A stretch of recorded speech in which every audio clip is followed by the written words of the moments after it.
Yeah, Robert and his wife were sleeping one evening, and no, this is not an adult joke, so don't worry about it. So, and they were listening to their dog barking for the past 3 hours, and Robert said, finally, you know what? This is it. I've had it. I've had enough. He got up, went downstairs, and he was gone for about 10 minutes. Came back up. And his wife said, Rob, what happened? The dog stopped barking. What did you do? Where have you been? Well, I moved the dog from our neighbor's backyard into our backyard. Now let's see what happens. Loving the neighbor. Talk number 6. Oh, there's a clicker? Okay. Oh. Okay, I don't need you.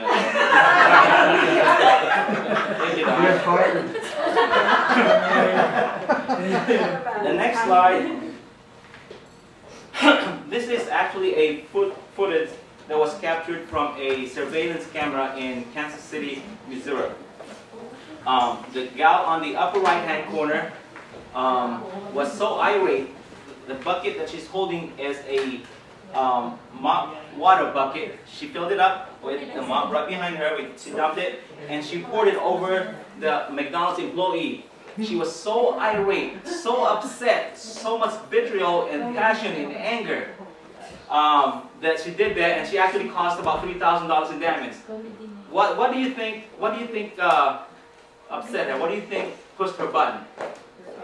The fries were soggy. You know what? As funny as it sounds, it was as simple as that. It was something. She didn't get her order correctly, and she was so upset. And now the police are looking for her. They haven't caught her yet. I'm surprised that they haven't caught her.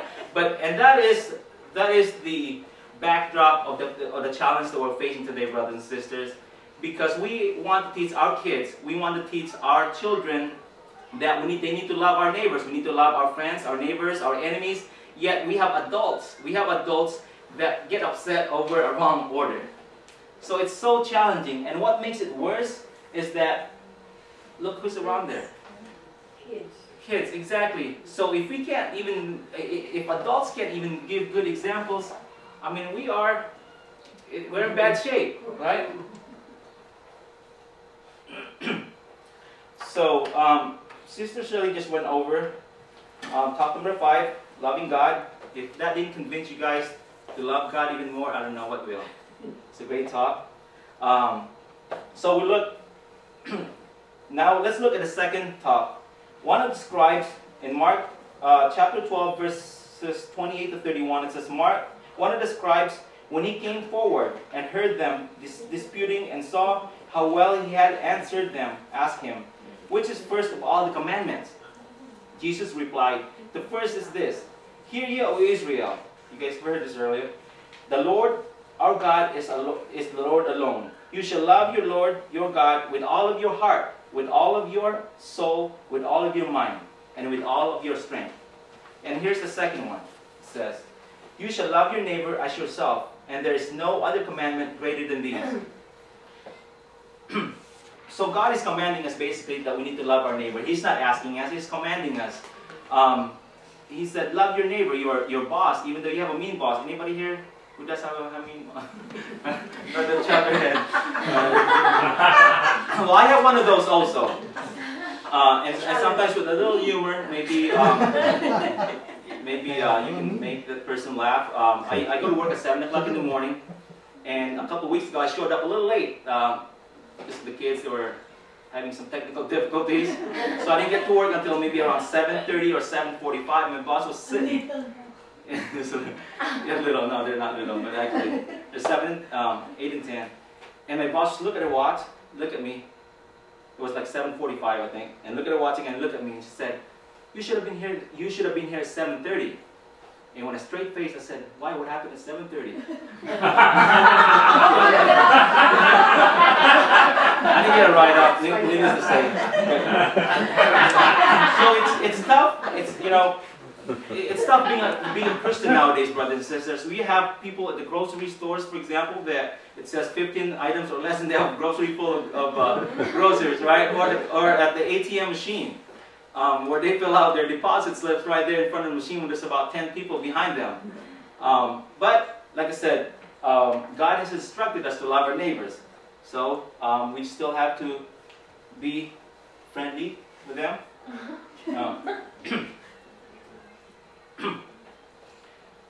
Or if you have a neighbor that had decorated his yard. Yeah, this is not. So it's very difficult, you know, if you have a neighbor like that. But then again, these are the challenges that God has put us through. We have to learn to love our neighbor, even though he had pruned his shrubs with something that's not really nice. Jesus showed us many examples of Christian love, and the first one is that Jesus had died in the cross, and I'm going to go over this a little bit more. And then the second example that Jesus had given us is that he washed the feet of his apostles, that's showing to serve others. So the core of Christian life basically are two things. One would be loving our neighbor and also loving God. The two have to be together. You can't have one without the other. If anyone says, I love God but hates his brother, and then he is a liar, because whoever does not love his brother whom he has not seen, his brother whom he has seen, cannot love God whom he has not seen. This is very challenging for us to love God, brothers and sisters, because, you know, from when we were children, we were taught that our God is so perfect. Our God is our provider. Our God is the Lord of all the lords, right? And then here you have a neighbor that mows his lawn at 7 o'clock in the morning, and wakes everybody up. And so that's the challenge that we have. But then again, we still have to love our neighbor, because he says, whoever loves God but hates his brother is a liar. And you cannot love God whom you have not seen, and not love your brother whom you have seen. And this is the commandment that we have from him. And once again, this is not just a suggestion, this is actually a command from God. And love is the core component of Christian life. And there's a story about John, a guy named John. John does not like his mother-in-law.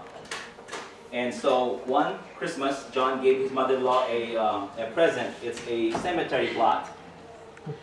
So his mother-in-law said, I don't know what this means. You know, I can't read in between lines. Is it something good or bad? So the following year, John didn't give anything to his mother-in-law. And his mother-in-law said, John, how come I didn't get anything for Christmas? And John said, well, you haven't used the one that I gave you last year. This is the opposite of Christian love, my brothers and sisters. While we are in the what love is not, let's look at what love is not. The first one is just a cemetery plot.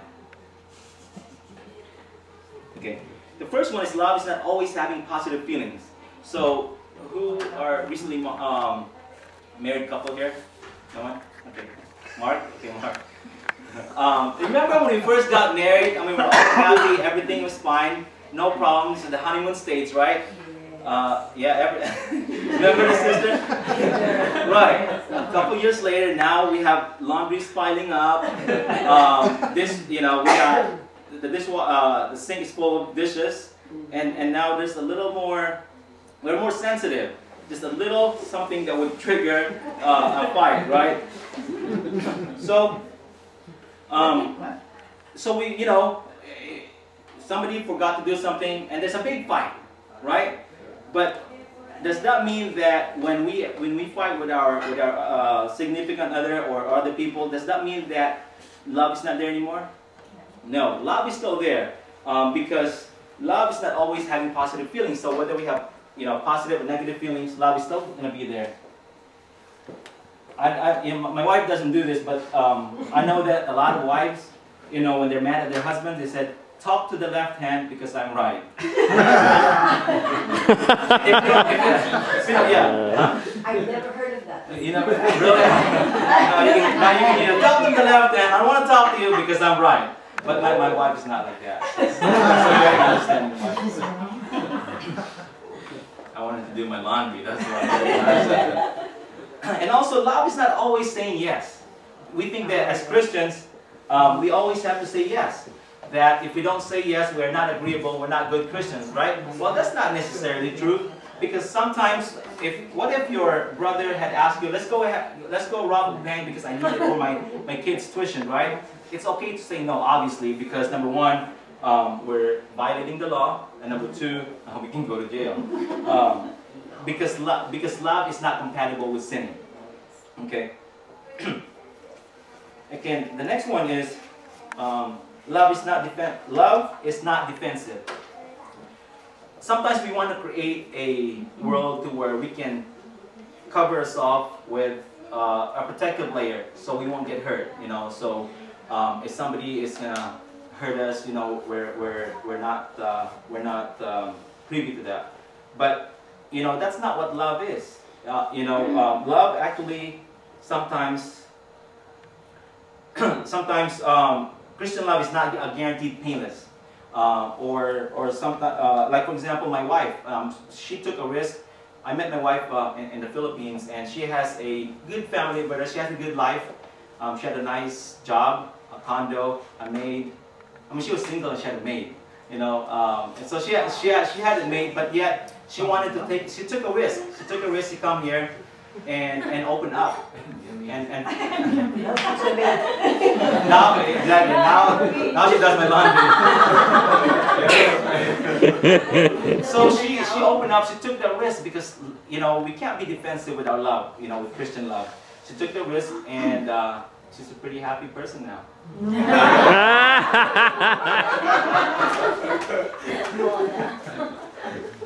So there was a young man. There was a young man who was at the end. As I have said, Christian love is not a guaranteed painless. There was a young man who was at the end of his rope. And he was desperate. And he said, he got on his knees in prayer and said, Lord, my cross is so heavy. I can't take this anymore. Please help me. Remove my cross. And the Lord said, son, if that cross is too heavy for you to bear, open up that door, put it in that room. And then go in the next door and get another cross that you want. And I said, whoa, this is cool, man. I was just going to try. I didn't think that the Lord was actually going to allow me to do that. Open up the room and look at all these crosses, big and small. This is a cross room. Cross room. Yeah, cross room. Anybody has a cross room here? Big and small. And guess what? He picked the smallest cross at the corner of the room. And he said, Lord, I want this cross right here. And the Lord said, son, that was the cross that you brought in. It was the smallest one, yeah. I think I need to fast forward my joke because I'm hitting at the right time. Thanks, Brother Rod. Hey, no man. So, you know, like I said, Christian love is not guaranteed painless. We all have a cross to carry. And my cross is right there. No, I'm just kidding. I'm her cross too. So the fourth one is love is not self-seeking. A Christian is defined as a person for others, right? The focus is to love, is not to love ourselves but others. As Christ said, deny yourselves and follow me. By its nature, Christian love is ready for self-denial. And also, we have to, it's harder to teach kids, especially, like my children, for example, they have, we got them an iPad, and they have to share that. And you can probably imagine, you know, the fights that goes through and being able to share that. But, you know, at an early stage, an early age, you know, we teach them, you guys have to share. You have to share with each other.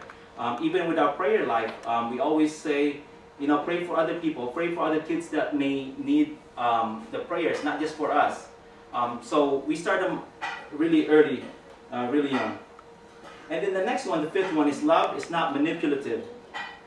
And this general here actually is pretty manipulative. There was a storm in the Philippines a few weeks ago. See, a few weeks ago? Yeah, so they went into this village and wanted to help out.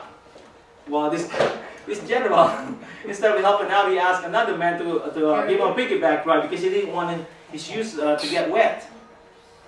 The American soldier, for example, on the other hand, you know, he didn't care. He got his shoes wet.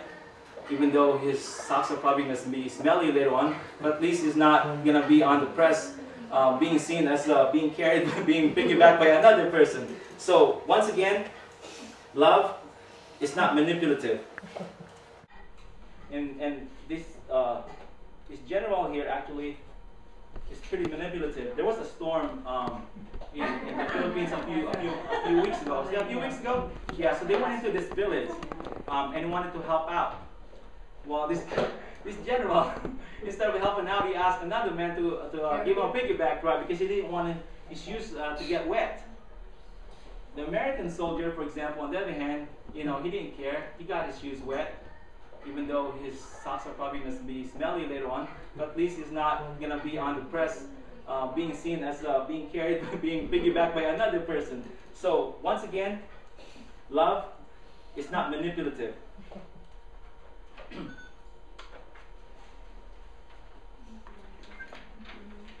So the question is, how does Jesus love? How does Jesus love? Does anybody know?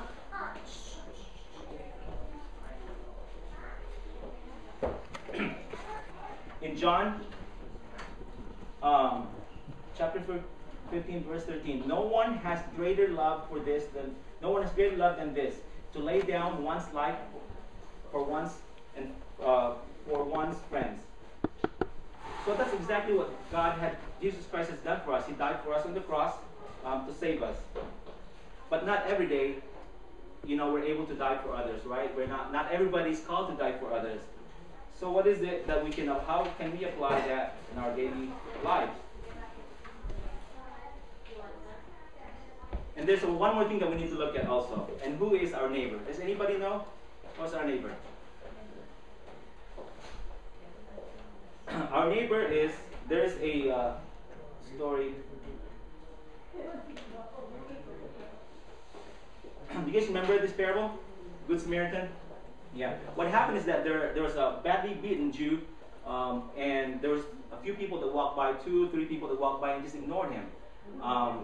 And I guess sometimes it could be scary seeing somebody bloodied, and you don't know, whether that person can hurt you or somebody else, or the attacker is still there. But the Samaritan, during that time, the Samaritan and Jews were sworn enemies. Yet the Samaritan stopped and helped the Jew and took care of him. So the implication is this, brothers and sisters, that our neighbors is basically everyone that needs our help. Enemies, friends, relatives, those are our neighbors. And now, let me ask you this. What are the characteristics of Christian love?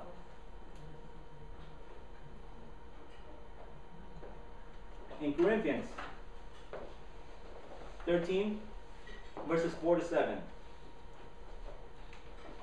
It says, love is patient, kind, not jealous, not pompous or inflated, not rude, not seek its own interest, not quick-tempered, not brood over injury, not rejoice over wrongdoing. So basically, these are the examples that we can use to apply Christian love nowadays.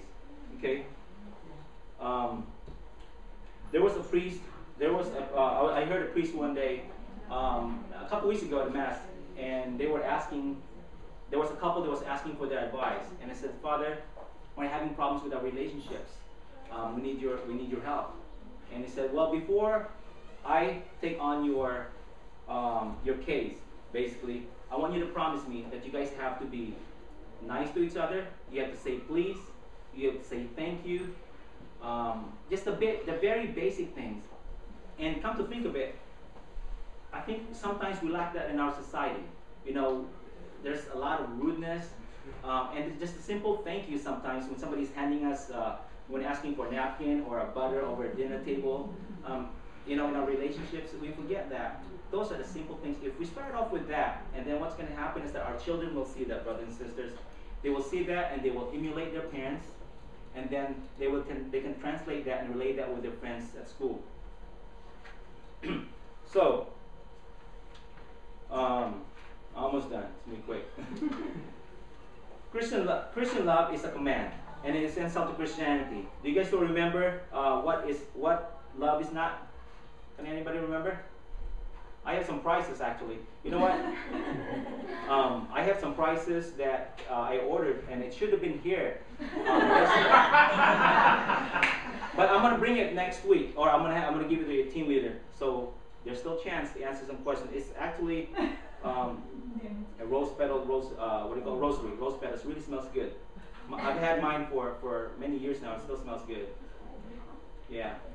No, I use it. Don't say that I don't use it. That's why it still smells good. So I'm gonna have a few of these that I'm gonna hand to your team leader. If you guys can answer some questions for me. I have to bribe you guys while you sleep.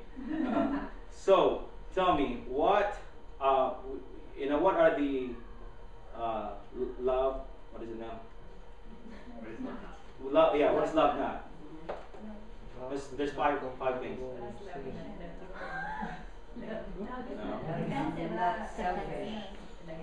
Not self-seeking, correct? Okay.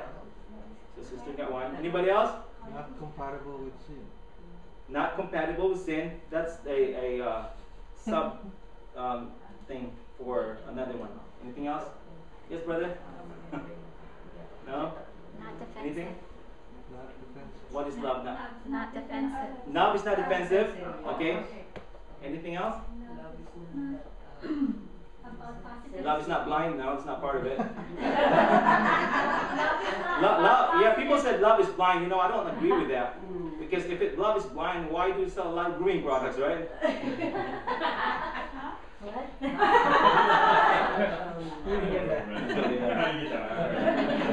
Saturday morning. Anybody else? Anything else? There's a couple more things. Love is not about positive. Love is not just about positive feelings, Sister Shirley. You can get like 5 rosaries here. Love is not hate. What is it? Love is not saying selfish. Self-seeking. What is it? Not saying yes. There you go. Sister got one. All right. Anybody else? Not selfish, not self-seeking. And there's one more that you guys didn't mention. Love is not manipulative. All right. Good job, my wife. Well, we have seen also what it is. It is right. This here. Love is self-sacrificial love, and love. And also we talked about love is to serve, and that's why we have a CLP team here that are here. None of these people are getting paid, right? Except for Brother Rod. No? I gave you my honorary. So yeah, you know, love. We're here to serve, and there's one thing that, like I said, that we have a lot of serious problems with the conflicts in the world, and there's one thing that we need to do. Anybody? You guys heard about Steve Jobs that passed away this week, right? Yes. The Apple guy. The Apple guy, yeah. That was very unfortunate. The brains. Well, you know what? I'm going to leave you with this. And then you can go ahead and have some snacks. If Steve Jobs collaborated with God to come up with an app, do you know what he would have came up with? In order to fix all the problems in the world, with conflicts, with infighting, with the challenges that we face, it's going to be an island. That's That is good. all that I have for you. Thank you very much. Thank you.